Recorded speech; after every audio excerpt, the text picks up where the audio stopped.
Olá, queridos ouvintes da Rádio Mundial, estamos aqui em mais um programa Caminhos da Consciência. Newton Schultz junto com vocês, 25 minutos aqui nas ondas da Rádio Mundial.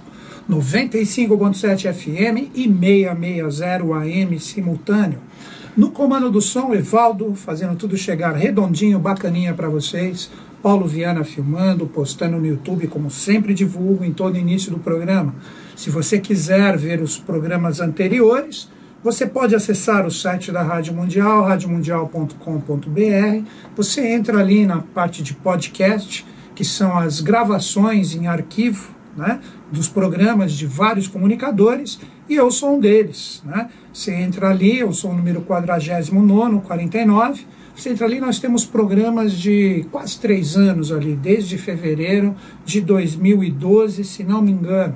Então você pode entrar ali, você tem uma excelente qualidade de áudio. Se você já preferir ver qual é o clima aqui da gravação, de como acontecem as coisas aqui na Rádio Mundial, ver o filme, o Paulo Viana também posta todos esses programas ali no YouTube, na íntegra. Você coloca ali meu nome, Newton Schultz, Caminhos da Consciência, você vai acessar todos os programas filmados, né? Então é uma opção também, se você quiser ver aqui como que a gente trabalha no estúdio da Rádio Mundial, né?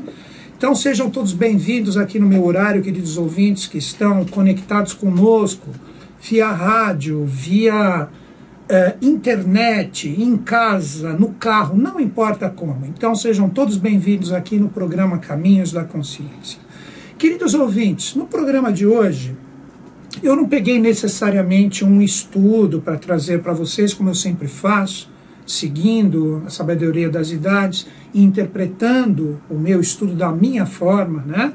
Eu trouxe algumas frases de alguns ilustres pensadores para que juntos aqui nós troquemos uma ideia, né? Eu vou colocar o meu ponto de vista, como eu vejo o manancial de consciência que existem nas frases desses grandes seres. Vamos falar de frases do professor Henrique José de Souza, que é o meu mestre, o mestre da Sociedade Brasileira de Obiose e de muitos segmentos do saber que às vezes as pessoas nem sabem e são influenciadas por todo o legado que ele deixou, esse ilustre baiano, que nasceu em Salvador, Bahia, 15 de setembro de 1883. Então vamos colocar 2 pensamentos dele. Vamos falar também um pouquinho do Buda, tem uma frase do Buda também.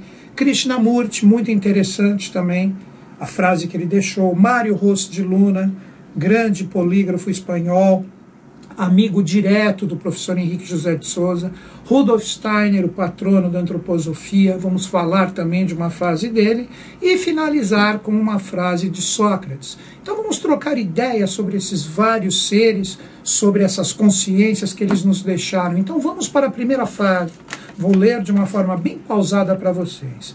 É uma frase do professor Henrique José de Souza que traz um manancial incrível de conhecimento quando você começa a entrar nas entrelinhas, saindo só da letra e entrando na ideia que vivifica.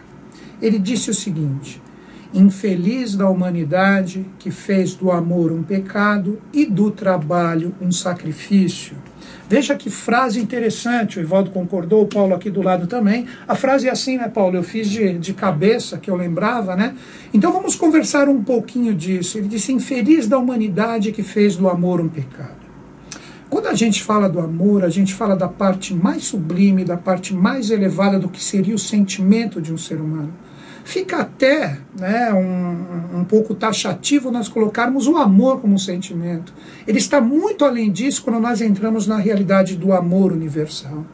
E o professor Henrique José de Souza colocou aqui que nós, seres humanos, fizemos, né, do amor um pecado porque a gente desvirtuou o real sentido da palavra amor. Ele começou a se densificar, e hoje as pessoas confundem paixões, confundem desejos, confundem vários tipos de sentimentos com amor, que muitas vezes de amor mesmo não tem nada. Se você quiser um padrão, é o que vem na minha cabeça no momento, você quer um padrão de amor absoluto, amor universal, veja o Nazareno, Yesha Ben Pandira, ou Cristo.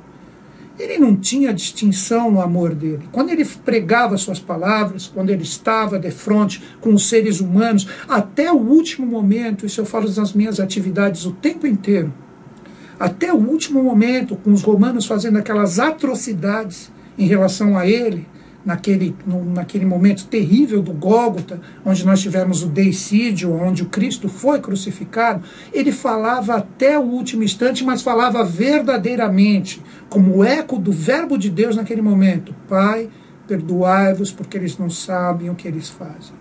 Você quer mais exemplo de um amor sublime e elevado do que esse? Então, quando o professor escreveu, o professor Henrique José de Souza, infeliz da humanidade que fez do amor um pecado, foi que nós desvirtuamos a condução real dos nossos sentimentos. Na minha visão, hoje, o ego ele prevalece de uma forma incrível no ser humano, mas não o ego naquele sentido da busca da sua verdade interior. O ego na necessidade do mundo exterior, de respostas, de resultados, de dinheiro. Então, não importa se você vai fazer mal para um ou para outro, o que importa é você exacerbar isso. Então você vê o desejo, o sexo, as paixões como ícones hoje da juventude. Você vê os passes de dança, você vê como a garotada hoje lida com isso. Então, na minha visão, não julgando, mas a parte do pecado que nós fizemos com o amor, foi principalmente a falta de condução real de onde nós devíamos guiar os nossos sentimentos. Que o patamar mais elevado, para mim ainda é o amor. Então meditemos sobre isso. E finalizando a frase dele, que seria a segunda parte, ele coloca, né? E que nós fizemos do trabalho um sacrifício.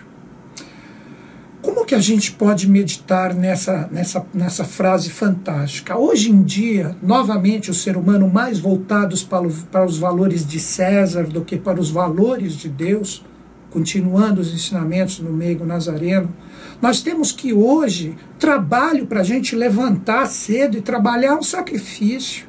Dificilmente você pega uma pessoa que acorda feliz e fala: eu vou fazer o que eu gosto, eu realizo, eu faço com coração, eu faço com prazer.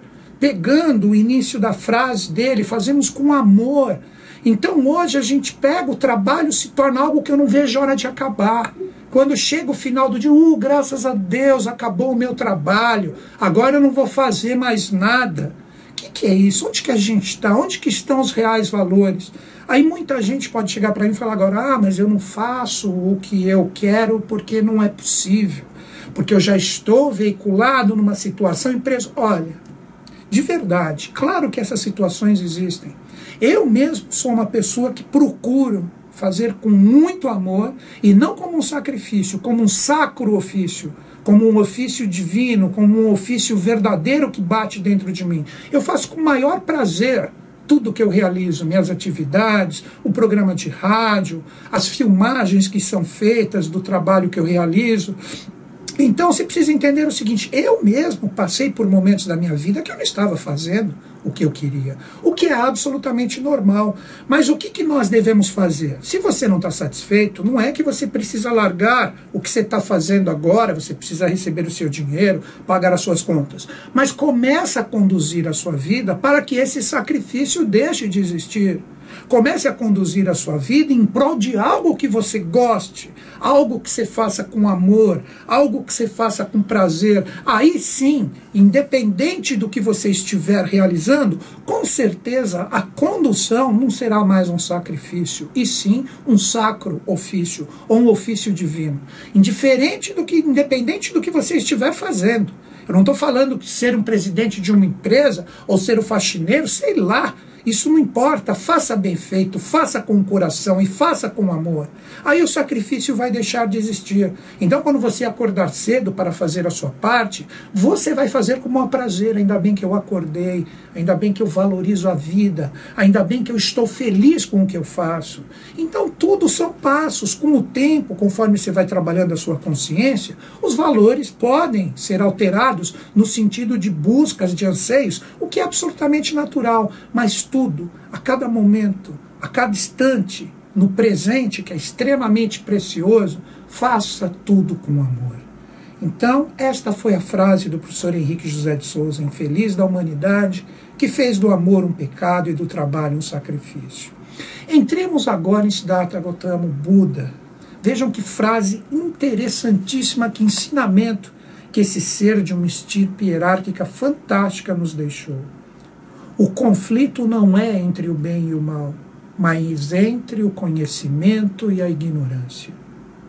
Repetindo, o conflito não é entre o bem e o mal, mas entre o conhecimento e a ignorância. Na minha visão, o que o mestre Buda, Sakyamuni, queria nos ensinar, ele coloca que o bem e o mal, na verdade, são tremendas ilusões que nós criamos. O bem para um pode ser o mal para o mal para o outro pode ser o bem para um. Isso são polaridades que existem desde que os anjos se projetaram na matéria.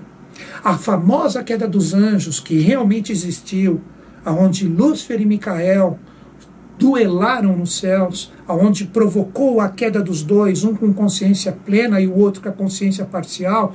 Quando eles caíram na humanidade, caíram como consciência, isso que é o maná hebraico, maná é manas, é mente, caíram na face da terra, o ser humano que estava inerte, não estava desenvolvendo seu livre-arbítrio, isso corresponde a uma etapa evolutiva que nós chamamos, na sabedoria das idades de Lemúria, milhões de anos atrás.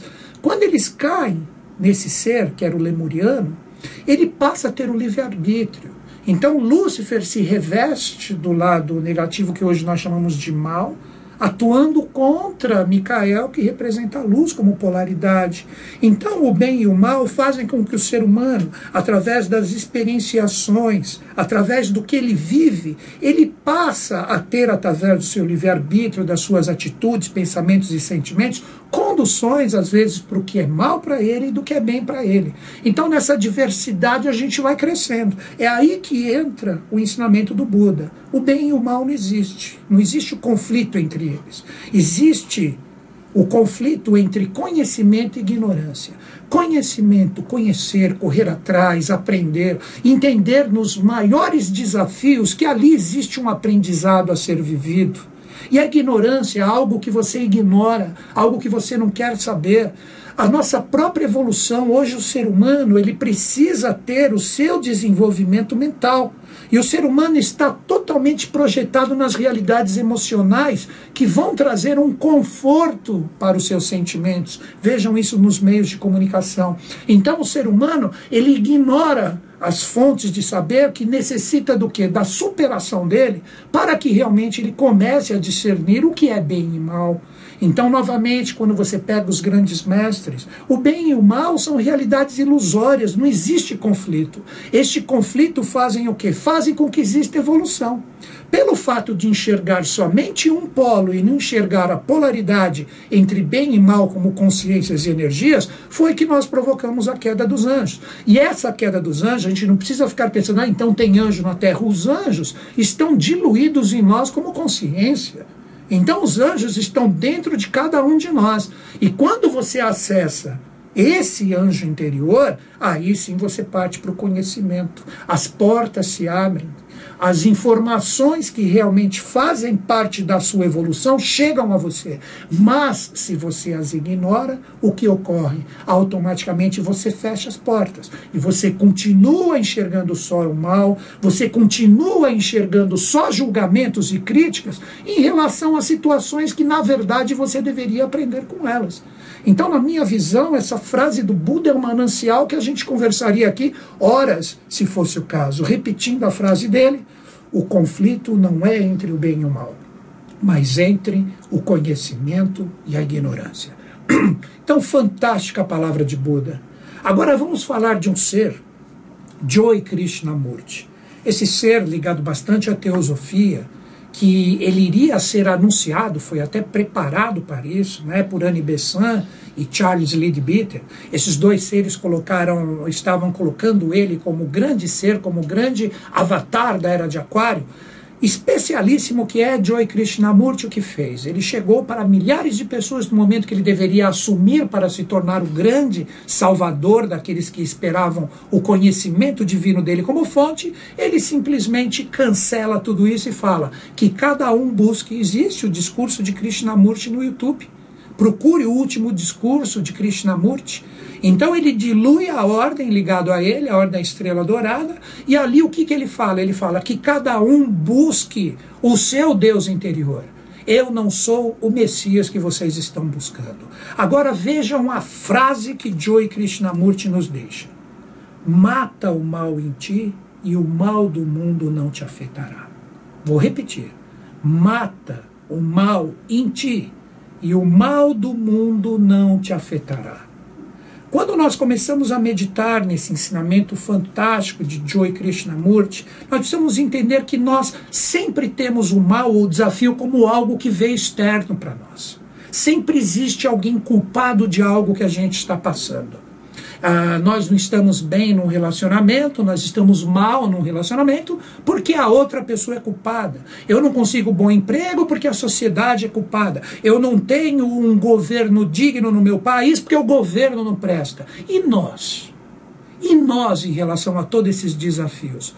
Nós não temos nenhuma missão interior de descobrir que esse mal que a gente enxerga, esse mal que normalmente nós colocamos como uma realidade exterior, julgando a tudo e a todos como culpados de tudo que nós passamos, será que na verdade isso não é uma reverberação do que está dentro de nós? Porque se este mal não existisse dentro de nós, a gente não enxergaria como um reflexo de nós mesmos no sentido exterior. Então, quando o ser humano, como ensinou Joy Krishnamurti, ele começa a se investigar interiormente, ele começa a enxergar dentro de si todos os seus defeitos, tudo que ele precisa burilar, o mundo exterior vai se transformar, porque o mundo exterior ele é um reflexo do nosso interior. Então, se você só possui coisas que estão mal resolvidas dentro de você, e você não as trabalha, você não procura, como a própria frase ou ensinamento, matar o mal interior que está em você, óbvio que o mundo exterior será um reflexo de todos os seus desequilíbrios. Como que você, absolutamente desequilibrado, vai conseguir ver o bem ou o equilíbrio ou a harmonia em tudo e todas as coisas? Tudo está certo, como falou o Buda anteriormente. O conflito entre o bem e o mal não existe. Existe o conflito entre conhecimento e ignorância. Então, quando Krishnamurti lança isso, ele fala, olha para dentro de você. Resolve tudo que você coloca como coisas ruins, como energias que você fala que é o mal, né? Hoje as pessoas têm aquela mania de falar, tô com encosto, tem uma coisa, não sei, em cima de mim, tem um espírito ruim em cima de mim. Pelo amor de Deus, se isso está em você, é porque você criou isso. O verdadeiro corpo fechado, ele não precisa de talismã, ele não precisa de patuá, ele não precisa de nada disso. Ele precisa do quê? Ele precisa que você se defina como um ser cósmico e como um ser espiritual, como um ser que acredita em Deus no seu sentido interior. Então todos os mestres, todos os gurus, todos os mentores que você busca estão dentro de você. E se eles não estiverem bem firmados dentro de você, o mal dentro de você não está morto. Ele não está transmutado ou harmonizado com o bem, fazendo o caminho do meio. Ele está mal resolvido e todas as realidades exteriores serão apenas guias temporários no sentido de consciência que não se firma dentro de ti. Meditemos sobre essa frase. Falemos no fim, agora de novo. Mata o mal em ti e o mal do mundo não te afetará.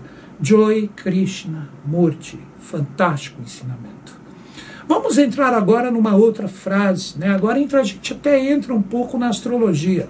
Vamos falar do senhor, né, doutor Mário Rosso de Luna. Como eu disse, amigo íntimo do professor Henrique José de Souza, escreveram livros juntos, né? Esse grande polígrafo espanhol. Veja que interessante aqui o que ele diz, isso para mim, na minha visão, vale para todo oráculo que você tem. Os astros inclinam, porém não obrigam. Vou repetir. Os astros inclinam, porém não obrigam. O que esse ilustre ser, Mário Rosso de Luna, procure se informar sobre os livros que ele possui, livros fantásticos. Cada parágrafo do livro de Mário Rosso de Luna é um estudo. Você tem que ter um computador do lado para você entrar ali e desvendar todas as palavras e linhas de conhecimento que ele te passa. O que ele quis dizer que os astros inclinam ou não obrigam? Existem pessoas hoje em dia que têm o Facebook como oráculo. Se a pessoa abre o Facebook e fala assim, porque a lua está mal aspectada, cuidado, não sai de casa. A pessoa não sai de casa. Mas o que é isso? Onde que está isso? Onde que está isso? Onde está a consciência da pessoa? Se ela fica acreditando em tudo que se escreve por aí. Então o que nós vamos entender? Quando você começa a levar um pouco mais a sério essas linhas de conhecimento, vamos pegar a astrologia como exemplo dos astros, elas mostram para você inclinações, mas não que no sentido de obrigatoriedade, isso irá acontecer contigo. Os astros são fantásticos, eles possuem um movimento lindo, maravilhoso, que pode nos trazer chaves para compreender o que eles querem nos dizer, não tenha dúvida. A própria estrela de Belém, que anunciou Cristo, era uma conjunção planetária de Júpiter, de Saturno, do Sol, da Lua, um monte de planetas juntos ali, Vênus. Mas o que você precisa compreender, sempre que você ver um oráculo, seja uma pessoa que abriu um tarô para você, seja uma pessoa que fez um mapa astral para você, não importa, ela está te dando tendências, não que você seja obrigado a seguir. Aí que entra o meu ponto de vista. Se você está me escutando desde o início do programa e está vendo todas as frases fantásticas que eu estou trazendo aqui, você percebe que todos eles, todos os mestres da humanidade falam, olha para dentro de você. Então, se você determina que hoje eu acordo, hoje é um dia bom, pode vir o desafio, pode vir o astro, a lua, o sol, o Saturno mais pesado do mundo em cima da minha cabeça, eu sou o senhor de mim mesmo, eu sou o senhor do meu destino. Se vier peso, eu vou carregar peso. Se vier flores, eu vou cheirá-las. Então você tem que entender que a vida está aí para ser vivida, independente de desafios e fluências. Então você tem que compreender que tudo são inclinações. Ninguém tem o direito de obrigar ninguém a nada, somente inclinações, ainda mais para esses caminhos e essas linhas do saber. Continuando aqui agora, vejam o Rudolf Steiner, o pai da antroposofia, também colocando um ensinamento fantástico, que também sugere a nossa investigação interna. Veja que lindo. Queres conhecer a ti próprio? Olhe no mundo para todos os lados. Queres conhecer o universo? Olhe em todas as tuas próprias profundezas. Maravilhoso esse ensinamento de Rudolf Steiner, ser de uma estirpe hierárquica fantástica. Então ele continua, né, dizendo e corroborando com tudo que foi falado até agora neste programa. Ele fala, você quer conhecer você, no sentido de ser humano e suas vivências? Olha para o mundo. Sim, o mundo, nós somos uma realidade coletiva. Então, quando você olha para o mundo, quando você olha para todas essas realidades exteriores, na verdade você está olhando para quê? Você está olhando para uma consciência coletiva, o qual você está inserido. Mas se você quiser conhecer o universo, se você quiser conhecer as leis que o regem, se você quiser ver o trabalho das hierarquias criadoras e da divindade, você tem que olhar para dentro de você. Então, isso que ele mostra. Você tem uma realidade exterior, sim, como humano, mas o seu lado divino, que se reflete depois como um fator externo, primeiro tem que ser encontrado universalmente dentro de você. Finalizando o meu programa, duas palavras, duas frases que eu não vou me estender demais, mas veja esta frase do professor Henrique José de Souza, que corrobora com tudo que a gente está falando de bem e mal, de consciência exterior, interior e etc. O que eu mais queria de meus discípulos é que compreendessem a lei da polaridade. Compreender esta lei é transformar trevas em luz, ignorância em sabedoria. Então, queridos ouvintes, nesse atual momento evolutivo de tanto peso, nós temos, com certeza, a obrigação de compreender a polaridade em tudo. Se tem luz, tem sombras. Se tem sombras, tem luz. Em tudo, tudo possui dois lados. Nada é único e absoluto. Tudo está na polaridade. Então, quando você começa a compreender isso, você começa a se polarizar e se harmonizar. E finalizando o programa, a frase de Sócrates, célebre com somente 5 palavras. Só sei que nada sei. Então, com isso, a gente começa a perceber o quanto existe de consciência para a gente buscar e trabalhar. Queridos ouvintes, se você entrou em sintonia comigo, faço um convite para você. Para quem está me ouvindo pela primeira vez, sou membro da Sociedade Brasileira de Obiose e hoje não vejo nenhum lugar no planeta que possa trazer para você rapidez no conhecimento, dinamismo da iniciação. Independente de onde você estiver no planeta, manda um e-mail para mim e só fale aonde você está. Fala, estou aqui na Paraíso, estou aqui em Fortaleza, estou aqui em Portugal, estou aqui nos Estados Unidos. Aí eu indico para você o lugar mais próximo para você fazer a iniciação, ou mesmo por correspondência, se você não estiver próximo de nenhum departamento. Meu e-mail, caminhos, caminhos2005@terra.com.br. Repetindo, caminhos2005@terra.com.br. Queridos ouvintes, que os Budas do Era de Aquário estejam em sintonia conosco, com o Brasil e com o mundo, e eles estão. Até o próximo sábado.